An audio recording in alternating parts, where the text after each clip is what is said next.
De regreso a las sendas antiguas. Hola para todos, sean ustedes bienvenidos una vez más a este su canal de regreso a las sendas antiguas. Hoy vamos a retomar textos o vamos a tomar temas que tienen que ver con diferencias entre los escritos de la Biblia hebrea y los escritos del Nuevo Testamento. El título de esta presentación es ¿por qué los judíos no pueden aceptar el Nuevo Testamento? Primero que todo debemos decir que un texto fuera de contexto es un pretexto. Y vamos a ver cuáles son las diferencias. Aquí hoy vamos a enfocarnos de las tantas diferencias que hay. Vamos a enfocarnos en contradicciones e inconsistencias. No vamos a mirar tanto la parte doctrinal o teológica, pero vamos a fijarnos en errores que hay, errores que han existido y que no se han podido conciliar. Entonces, en el judaísmo creemos que las escrituras judías, a menudo referidas en otros panoramas como el Antiguo Testamento, o sea, la Biblia hebrea, son la palabra inspirada de Dios. Si los pasajes parecen contradecirse entre sí, es nuestra responsabilidad profundizar y descubrir una comprensión correcta, y así lo hemos hecho. Desafortunadamente, algunos cristianos creen que el fin justifica los medios y a menudo usan el siguiente pasaje del Nuevo Testamento para justificar su enfoque, como en Filipenses 1:18, donde dice solamente que de todas maneras, como quien dice que tiene que ser así, ya sea en apariencia o en verdad, Cristo es anunciado. Entonces, si es en apariencia, no puede ser en verdad. Y podemos decir que, para comenzar, que realmente Cristo es un tema exclusivamente del Nuevo Testamento. En la historia de Jesús, lo que relatan los evangelios, todo eso hace parte del Nuevo Testamento.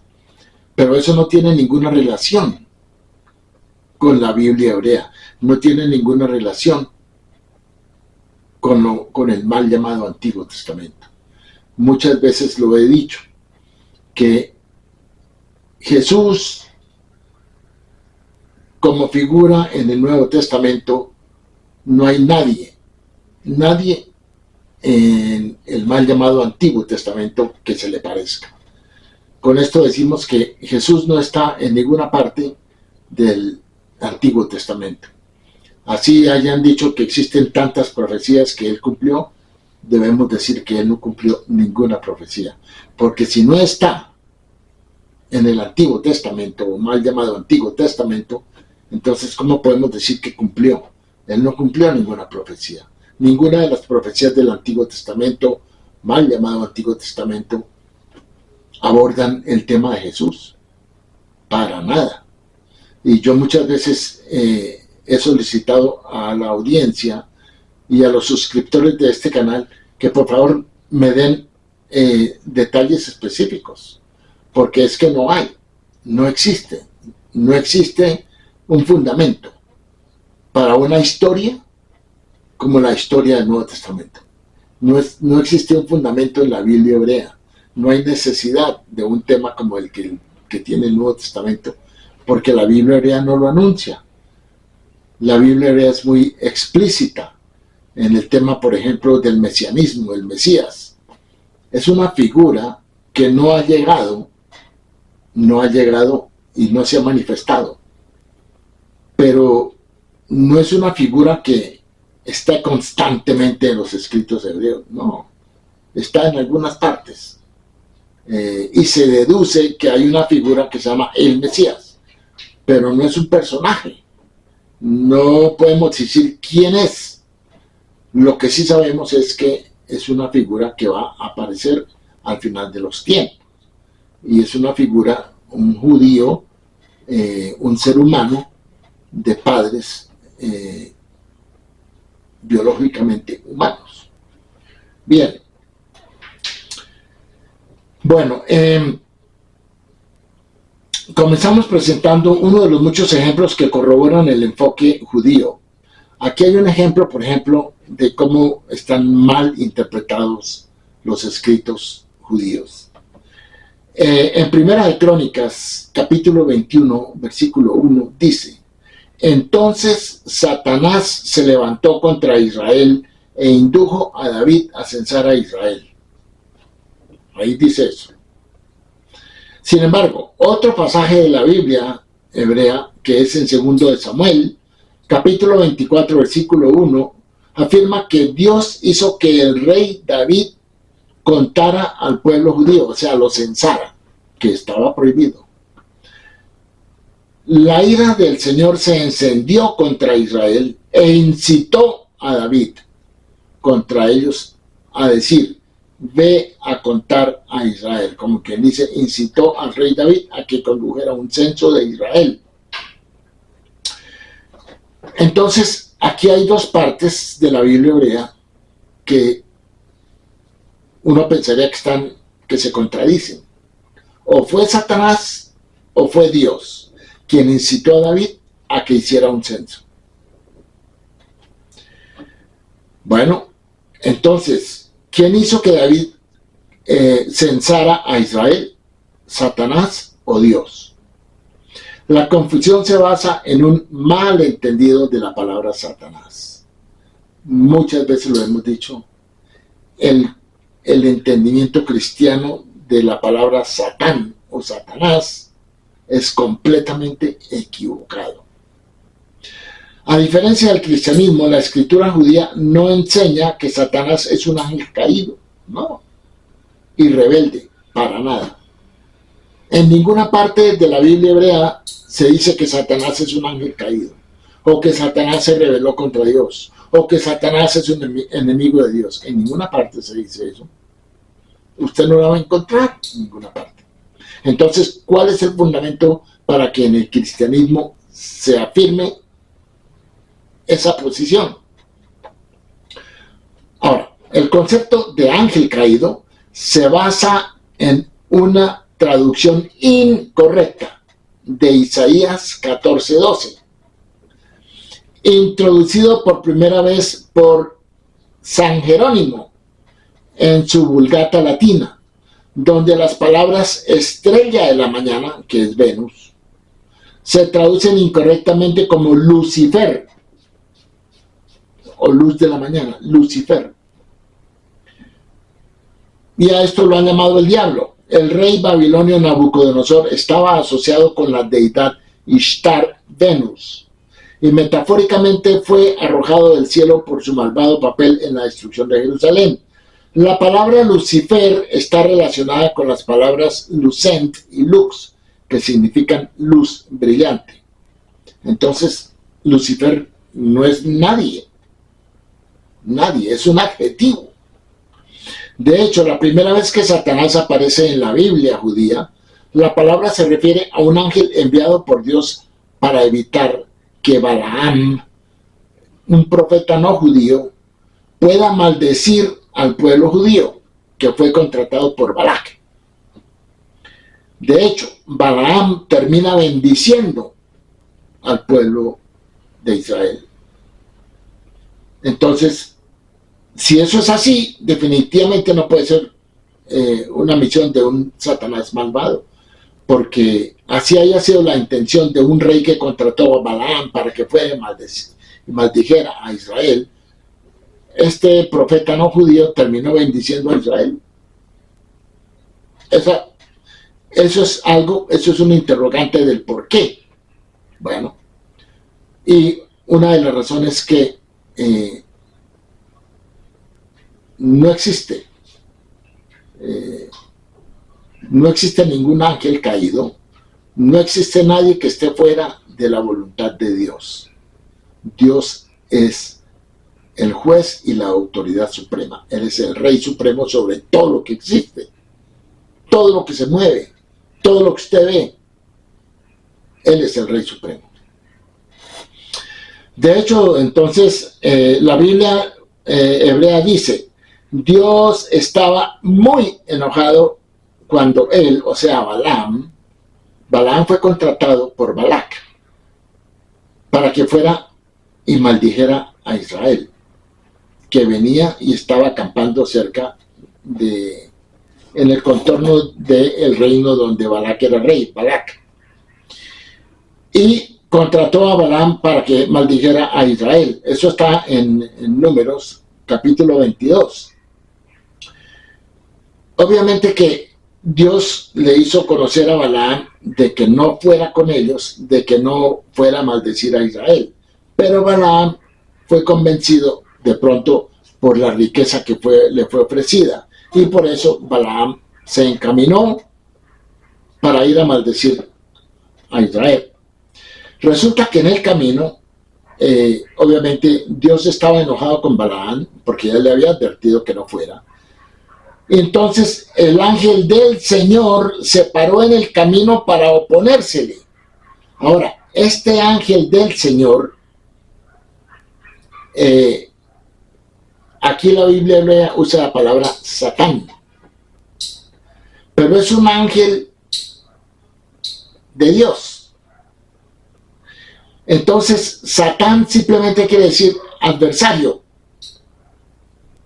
alguien que se opone.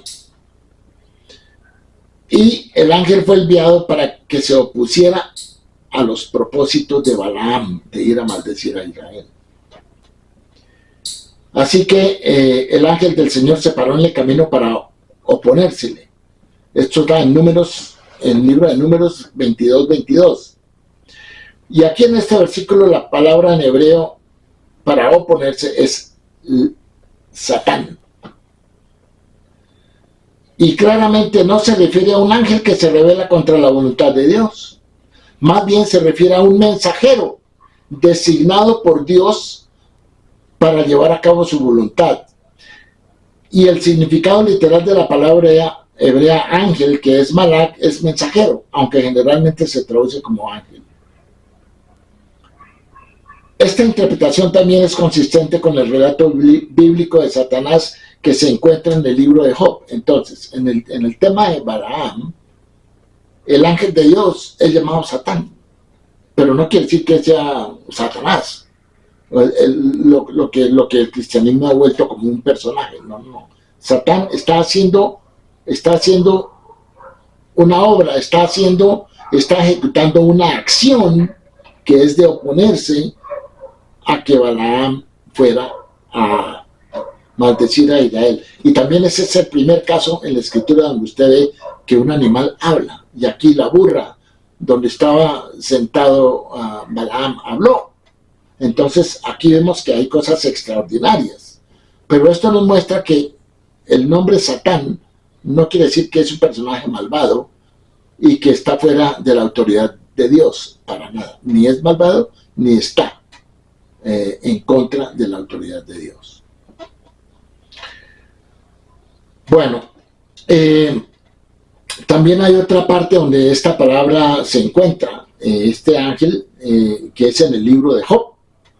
Allí vemos que Satanás no tiene libre albedrío propio y Dios le da permiso para atormentar a Job, para probar la lealtad de Job hacia Dios.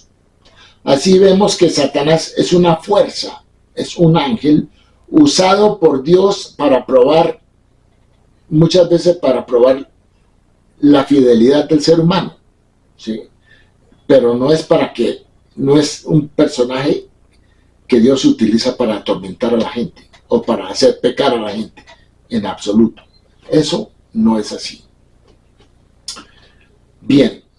Además, podemos entender el propósito del mal en este mundo. Ahora, entonces, el profeta Isaías habla en el capítulo 45, versículo 7, dice que Dios declara que Él hace la paz y crea el mal.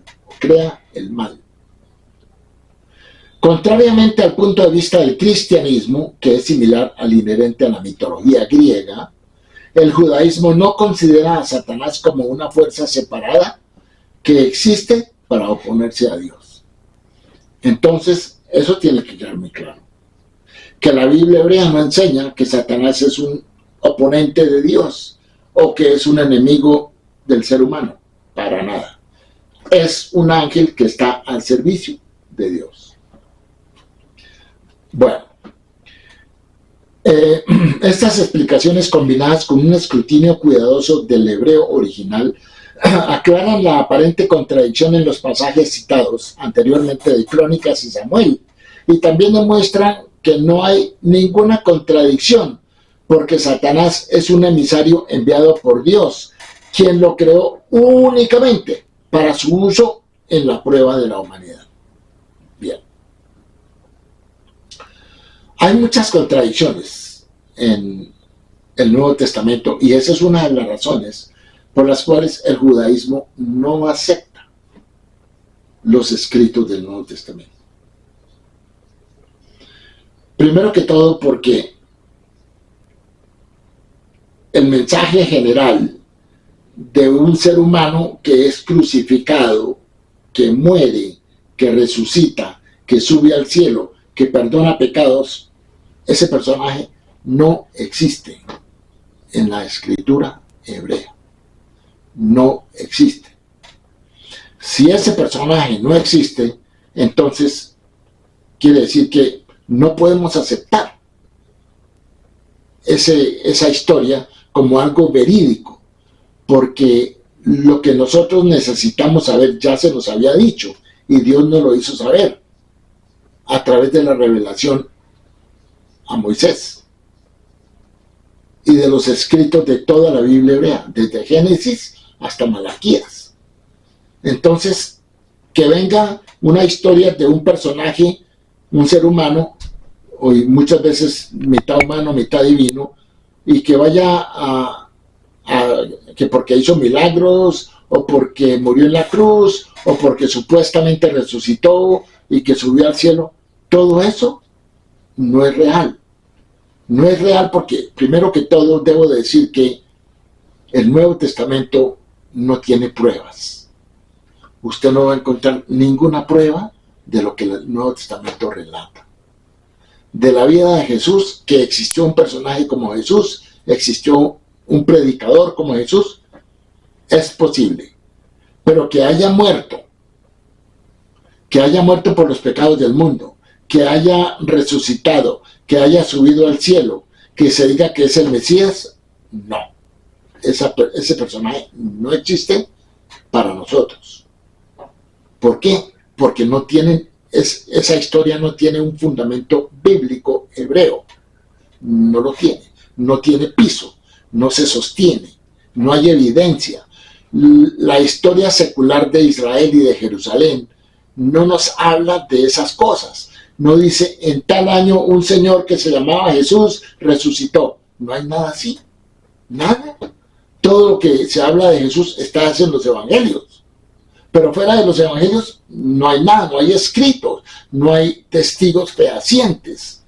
Y cuántas veces lo he dicho, que la misma supuesta resurrección de Jesús no sucedió, porque no hay testigos. ¿Usted cómo puede afirmar que algo sucedió si nadie vio que eso haya sucedido? Entonces, si nadie lo vio resucitar, pues, pero eso no es todo. Si Jesús supuestamente resucitó, ¿por qué Él no se apareció a las autoridades judías para refutarles a ellos el hecho de que ellos afirmaban que Él no había resucitado? ¿Y por qué? Y para que Él pudiera confirmar que sí había resucitado. Entonces, si no se presentó, pues es obvio que eso resulta en un interrogante muy grande. ¿Por qué? Otra indicación. ¿Por qué los apóstoles no lo vieron resucitar? ¿Por qué los evangelios hablan de una resurrección que ellos no vieron?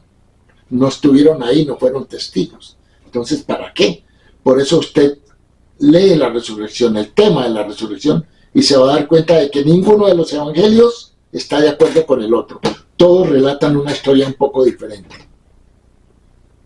Ya sea la hora, ya sea María Magdalena, cuándo fue, cuántos ángeles vio, si fue que vio ángeles o no vio, si fue que la piedra estaba corrida, si todo eso, hay muchas discrepancias.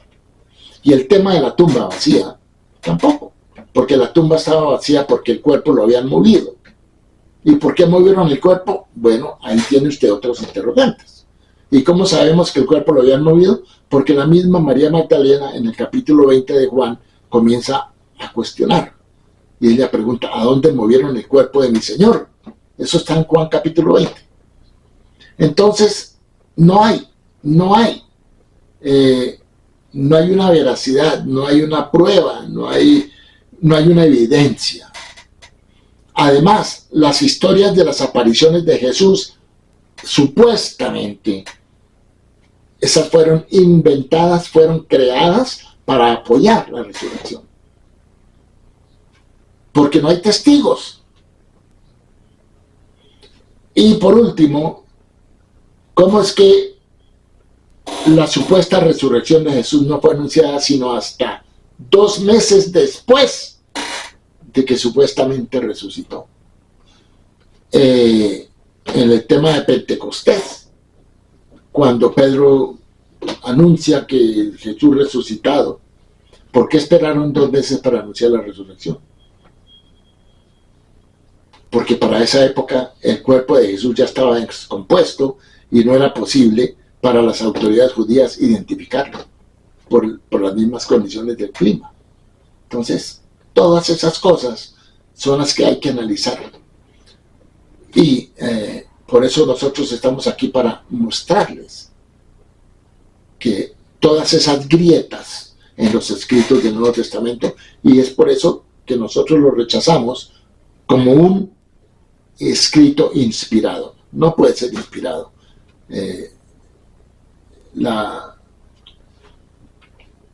El Ruach HaKodesh, la inspiración divina, no podría estar en un texto que es tan atropellado, tan equivocado, tan incorrecto. Eso no puede venir de Dios. Pero ese es un comienzo y ese es un tema. Hay muchos. El otro tema sería el nacimiento virginal, del cual ya hemos hablado bastante. Es un tema que no existe en la Biblia hebrea y es un tema que fue creado para crear una figura detrás de este personaje que fue Jesús. Bien, entonces,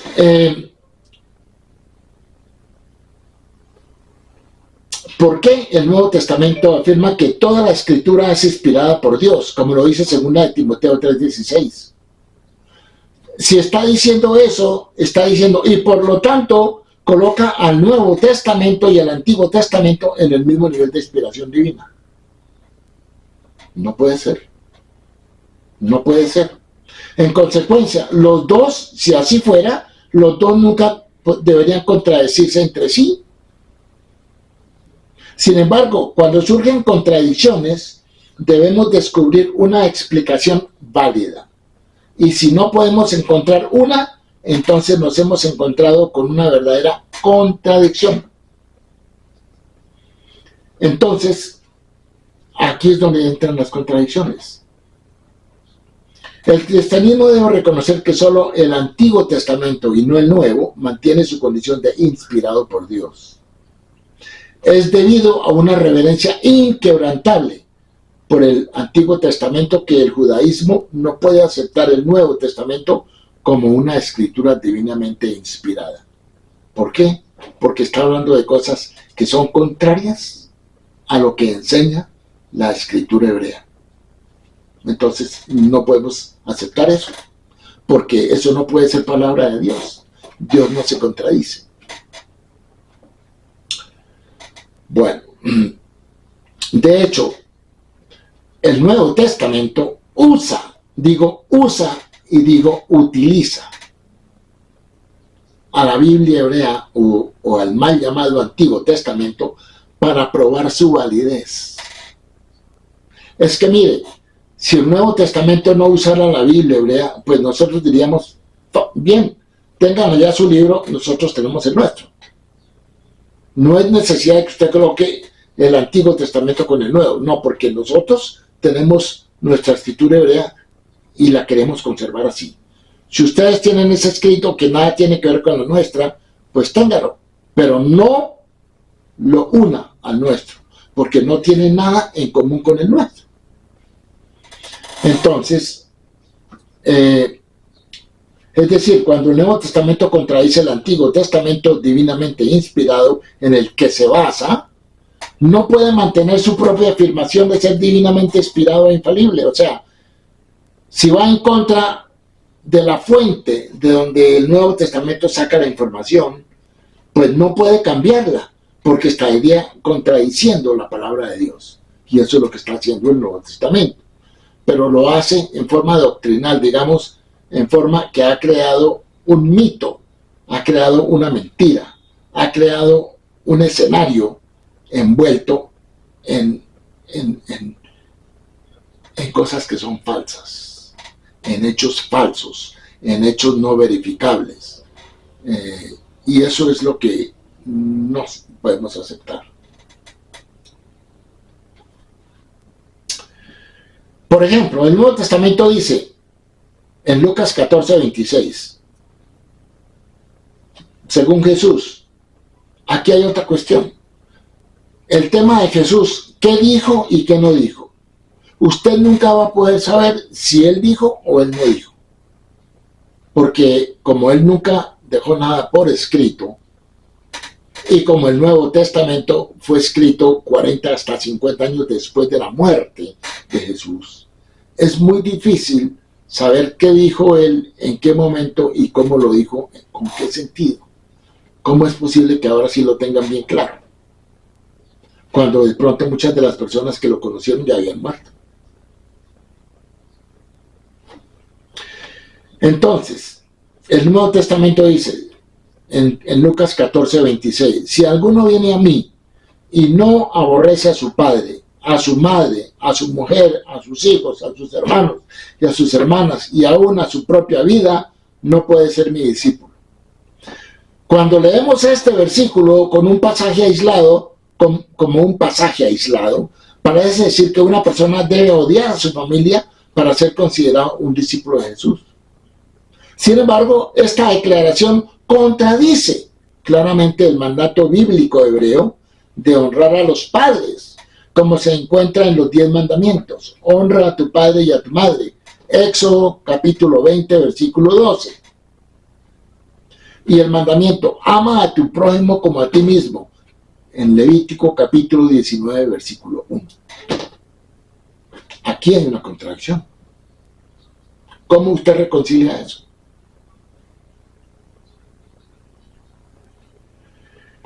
Bueno, en el Nuevo Testamento se nos dice que Jesús realizó milagros, como curar a los enfermos.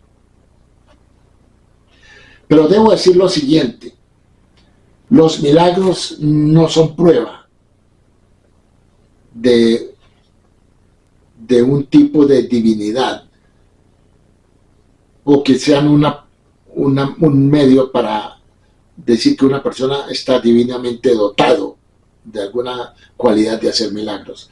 ¿Por qué? Porque los mismos hechiceros y los mismos magos de Faraón también hicieron milagros.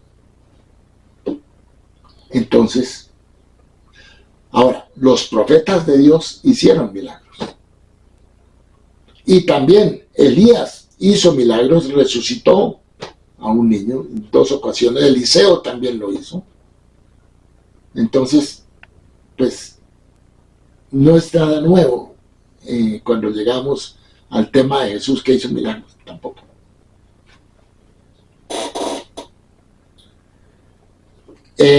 Cuando los rabinos cuestionan sus afirmaciones de que es de Dios, se les pregunta, ¿cómo es posible que alguien realice milagros si no son de Dios? El relato del Nuevo Testamento termina sin que los rabinos respondan. Pero en ese momento otros, usted lo encuentra en Juan 9:16, dicen, ¿cómo puede un hombre que es pecador hacer tales milagros? Que están hablando de Jesús. Y se referían a él como, ¿cómo puede un hombre que es pecador hacer milagros? Esa pregunta también queda ahí.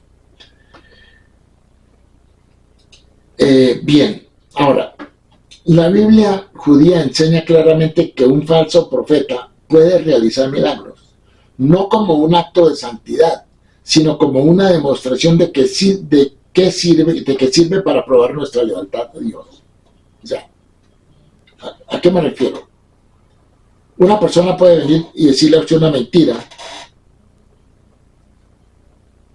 y si usted no sabe realmente si es una mentira o no, usted puede caer. Pero eso va a probar su fe. Porque si usted tiene fe, usted tiene que tener su fe basada en evidencia. Su fe tiene que estar firme. Yo no puedo creer en algo que nunca haya visto. Lo acepto, pero que tenga una fe inalterable, no.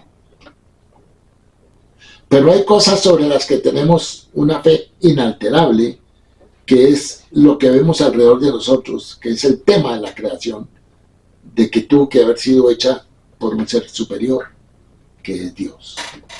Eso es incuestionable. Entonces, yo baso mi fe en que Dios creó este mundo. Todo lo que vemos a nosotros somos parte, somos la corona de su creación. Porque eso es lo que relata la Biblia hebrea, no el Nuevo Testamento, la Biblia hebrea. Entonces hay un fundamento para nuestra fe.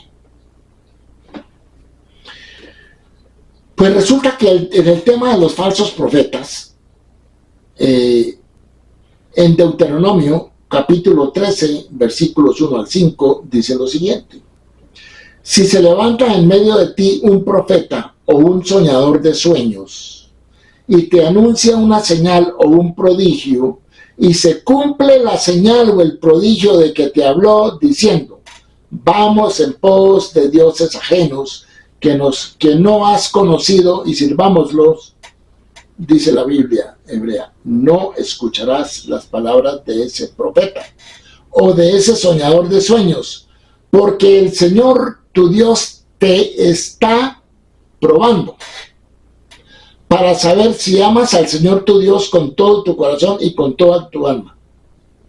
Pero ese profeta o ese soñador será muerto. Hubo muchos profetas falsos en la historia de Israel, y hubo muchos profetas que quisieron llevar al pueblo por el camino equivocado, pero esa era una prueba que Dios ponía enfrente de la gente para ver si la gente realmente reconocía a Dios como su autoridad suprema. Entonces, en este caso,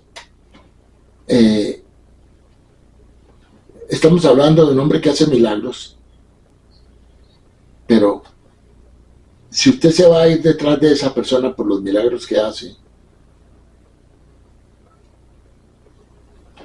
hay que ver qué es lo que está enseñando. Porque si esa persona o ese profeta no enseña de acuerdo a lo que está estipulado en la Biblia hebrea, pues es un falso profeta. Falso.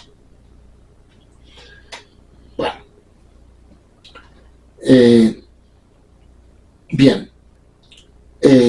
Y aquí, como repito, los rabinos podrían haber respondido en otro ejemplo del Antiguo Testamento de personas impías que realizan milagros. Los magos de Egipto hicieron milagros, de la misma manera con sus artes secretas. También hay numerosas contradicciones en el libro de Hechos del Nuevo Testamento. Y vamos a enfocarnos en el capítulo 7 del libro de los Hechos, donde se nos habla de Esteban, quien es un mártir cristiano, y que dice que él estaba lleno del Espíritu Santo.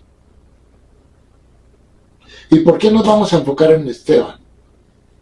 Porque es que lo que Esteban habló se equivocó casi que totalmente. Entonces uno se tiene que preguntar, si Esteban estaba lleno del Espíritu Santo, ¿cómo se podía haber equivocado? Bueno, Eso es lo que usted tiene que pensar. Eso es lo que usted tiene que ir sopesando. De que usted está aceptando algo como verdad cuando es mentira. Pero lo voy a narrar el pasaje. Y usted mismo lo puede mirar en su Biblia, en su Nuevo Testamento. En el capítulo 7, versículo 51, se nos dice que el discípulo Esteban estaba lleno del Espíritu Santo. Sin embargo, cuando se relata la historia judía que está en la Escritura, este espíritu no existe porque contradice todos los hechos bien conocidos e indiscutibles, claramente establecidos en el Antiguo Testamento. Y usted sabe que Esteban comienza a dar una historia cuando está siendo supuestamente apedreado, la historia de Israel. Y resulta que él en muchas partes se equivocó, pero no es una equivocación de una palabra o una letra, es de todo un contexto. Y para que estuviera lleno del Espíritu Santo, dice uno, pues si está lleno del Espíritu Santo no se puede equivocar. Entonces aquí hay una prueba de que no tenía el Espíritu Santo. Y lo que le dice el Nuevo Testamento es una mentira. Todo niño que lee una Agadá, o sea, un relato de Pesach, sabe que los judíos descendieron a Egipto como un grupo compuesto por 70 personas. Y posteriormente se convirtieron en una gran nación. Esta declaración aparece en el Antiguo Testamento en 3 lugares.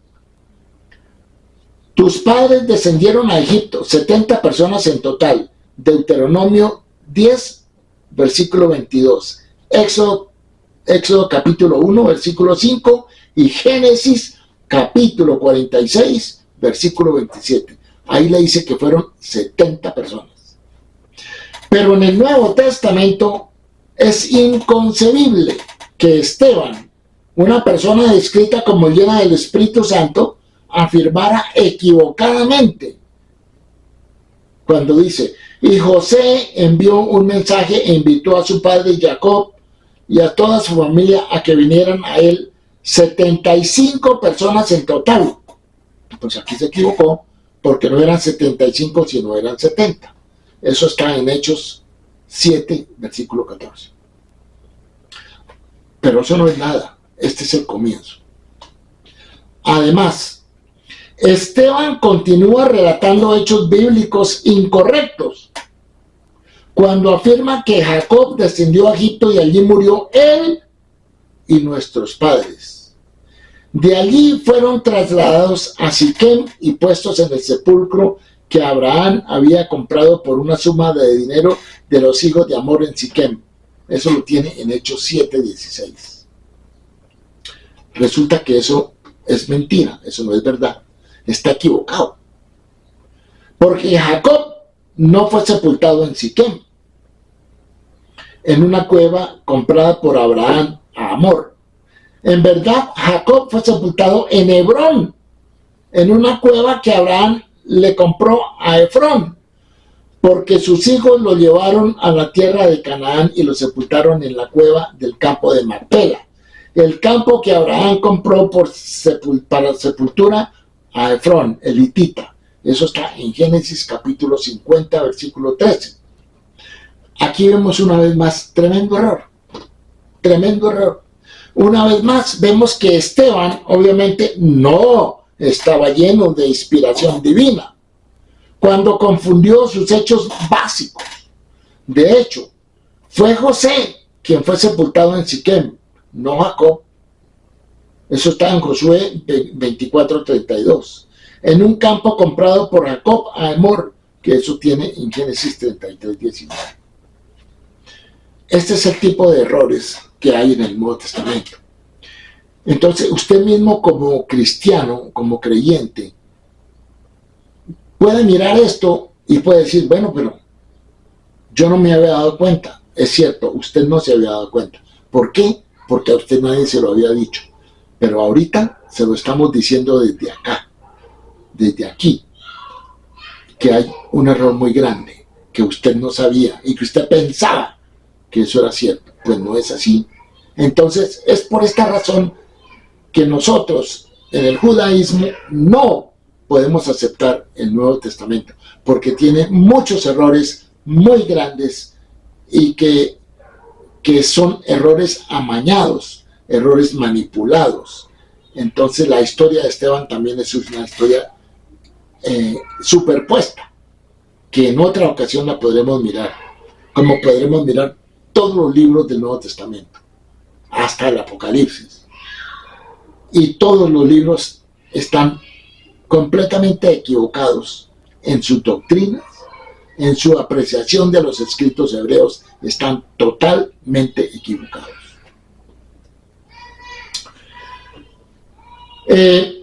Encontramos también otra contradicción, además que hay muchas, le voy a decir que hay unas 120 contradicciones, pero estamos mencionando algunas por comenzar.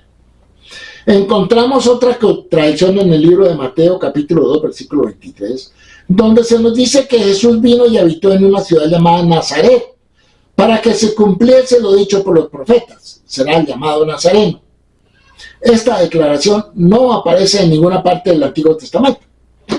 Entonces, ¿para qué dicen que los profetas dijeron eso si no hay ninguna parte donde la Biblia hebrea eso diga? En ninguna parte.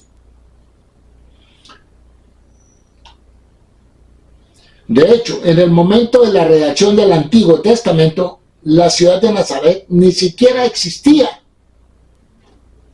Además, muchas Biblias cristianas atribuyen incorrectamente, equivocadamente, esta cita del discípulo Mateo al libro del Antiguo Testamento de Jueces 16-17, un pasaje que se refiere a Sansón, que era nazareo.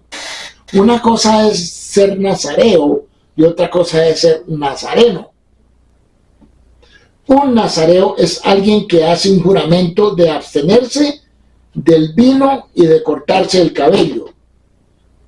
En cambio, un nazareno es una persona de la ciudad de Nazaret. Entonces, hay diferencia, nazareo y nazareno. Estas palabras pueden sonar parecidas, pero en hebreo se escriben de manera muy diferente y son totalmente diferentes. Una contiene la letra hebrea Zain, mientras que la otra contiene la letra hebrea Sadik. Bueno, entonces, la palabra hebrea Sadik. Entonces, este tipo de contradicciones las encontramos en todas partes, por todas partes. Hay otra contradicción, y esta es muy importante, porque está señalando a algo que tiene que ver con el apóstol Pablo, que fue un apóstol que se autodenominó como apóstol porque Jesús no lo nombró como apóstol, porque Jesús ni siquiera lo conoció. Pero les voy a mostrar la contradicción.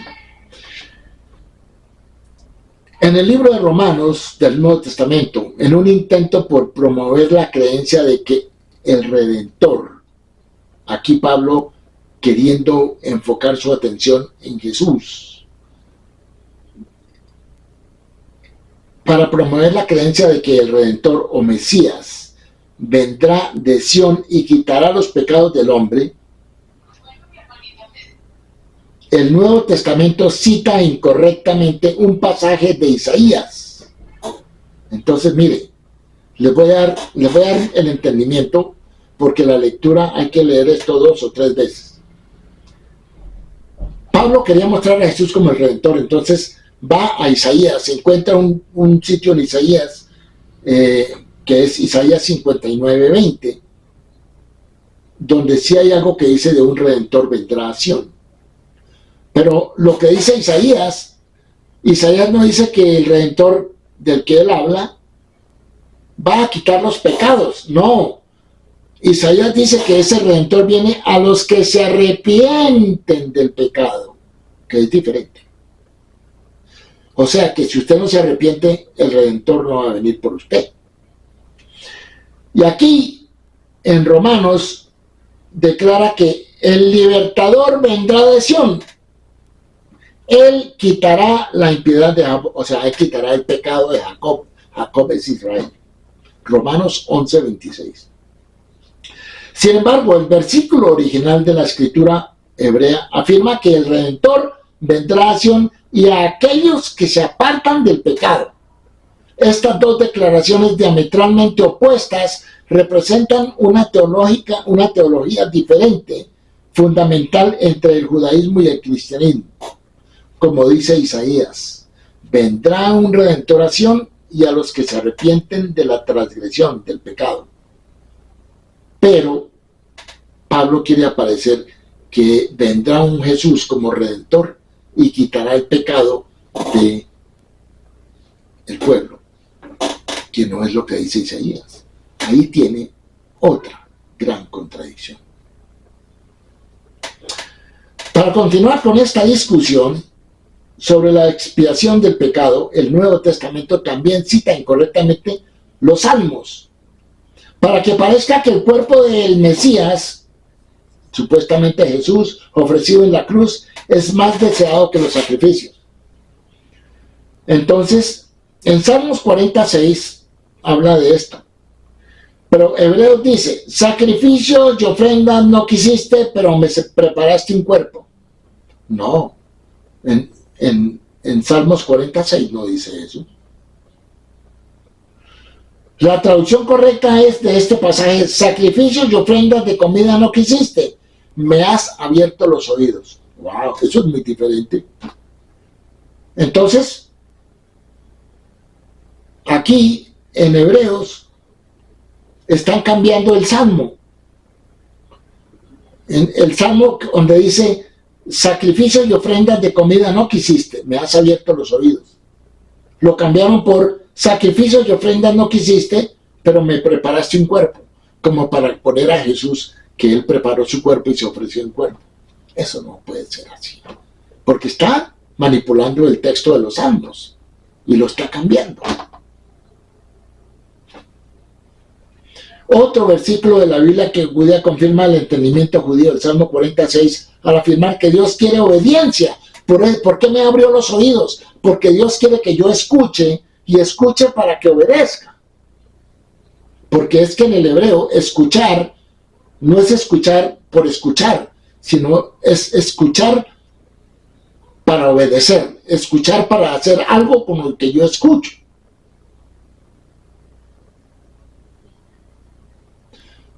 Por eso nuestra oración más común en el judaísmo es el Shema, que repetimos mínimo 2 veces al día. Shema Israel, Adonai Eloheinu, Adonai Echad. Escucha Israel. Dios nuestro Señor, uno es. Uno. Y lo repetimos porque esa es la base de nuestra fe, de que Dios es uno y es único. Entonces, por eso es que me refiero al tema de escuchar. Escucha Israel. Dios quiere decirle a Israel, tenga en cuenta eso, que yo soy solamente uno. Por eso somos monoteístas. Somos un estilo de vida monoteísta, donde creemos en un solo Dios. Cualquier religión que de hecho crea en que hay más de un Dios, para nosotros eso es idolatría. Idolatría. Bueno.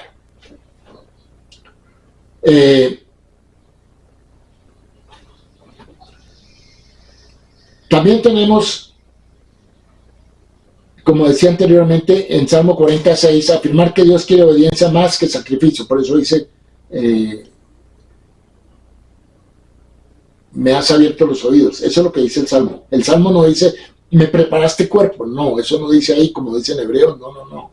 Y se lo repito, eso lo tiene usted en Hebreos, capítulo 10, versículo 5. Compárelo con Salmos 40, versículo 6. Usted mismo mire la escritura, si es que está interesado. Yo solamente aquí le estoy dando las pautas. Bien, entonces vamos a un punto más antes de terminar con esta presentación por hoy. En la Biblia hebrea, el sacrificio de sangre animal no era el ingrediente principal para eliminar el pecado. Y aquí hay otra cosa. Aquí hay otro punto que en Hebreos capítulo 9, versículo 22, dicen que casi siempre dice, sin remisión de sangre no hay perdón de pecado. Eso es falso. Porque los sacrificios en la Biblia hebrea fueron algo temporal. Y los pecados que se perdonaban con sacrificios eran los pecados pequeños. Pero los pecados grandes no habían sacrificios para que ellos fueran perdonados. Usted tendría que arrepentirse. Entonces póngase a pensar en esto. Si usted cree que la sangre de Jesús es la que perdona sus pecados, está perdonando sus pecados livianos, pero los grandes, ¿quién los va a perdonar? Si usted no se arrepiente. Porque en ese caso Jesús no puede hacer nada. Porque además hemos dicho que la muerte de Jesús en la cruz no fue ningún sacrificio.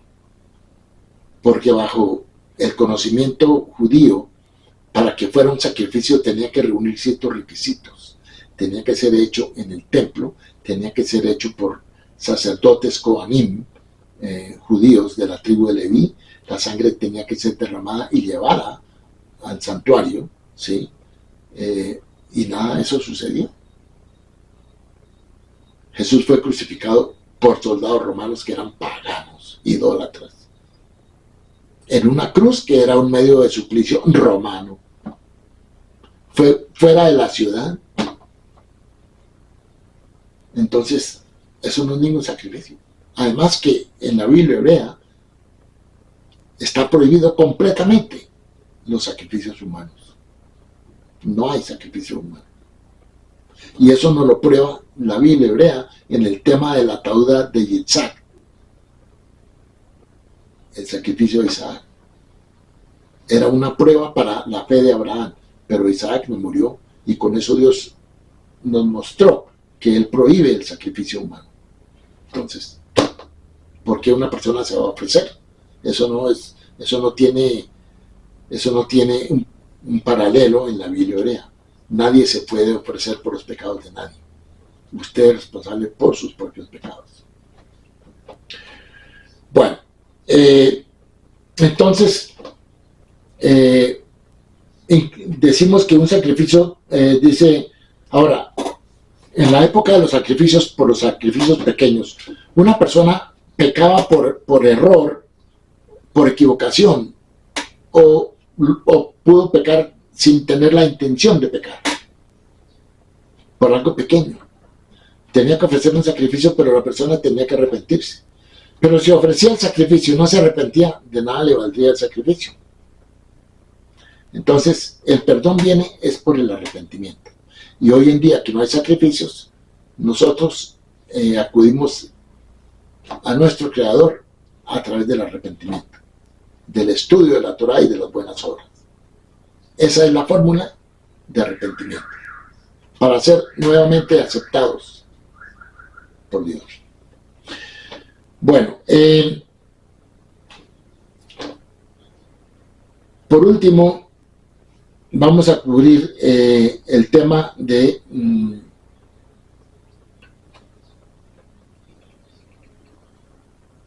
que los sacrificios, ya como había dicho, los sacrificios fueron sustituidos por la oración. El profeta Oseas en Oseas capítulo 14 nos enseñó que cuando no hay templo, nuestras oraciones reemplazan los sacrificios como un acto para despertar nuestros auténticos sentimientos de remordimiento y arrepentimiento. Ofrece tus labios de oración en lugar de los toros de sacrificios. Oseas capítulo 14, versículo 2. Bien, entonces, yo quiero por ahora dejar ahí, por ahora parar aquí. Pero lo que yo les he estado mostrando y lo que les he estado explicando, espero que ustedes puedan tomar esta información y utilizarla. ¿Cómo la utiliza? ustedes mismos mirando si lo que yo les he dicho acá es verdad o no. Y si ustedes no quieren hacer nada con esta información, si no quieren quedarse creyendo lo que ustedes ya creen, entonces, por favor, hágale un favor a alguien más y pásale esta información a alguien más. De pronto a alguien más le puede interesar y usted habrá hecho una buena acción. Entonces, los dejo por ahora con esto. Hay muchos temas, pero ahorita estamos abriendo este tema de presentación para que ustedes entiendan el por qué en el judaísmo no aceptamos lo que está escrito en el Nuevo Testamento. No podemos aceptarlo. Con esto los dejo. Muchas gracias por sus comentarios. Estudien y lean y pregunten. Shalom.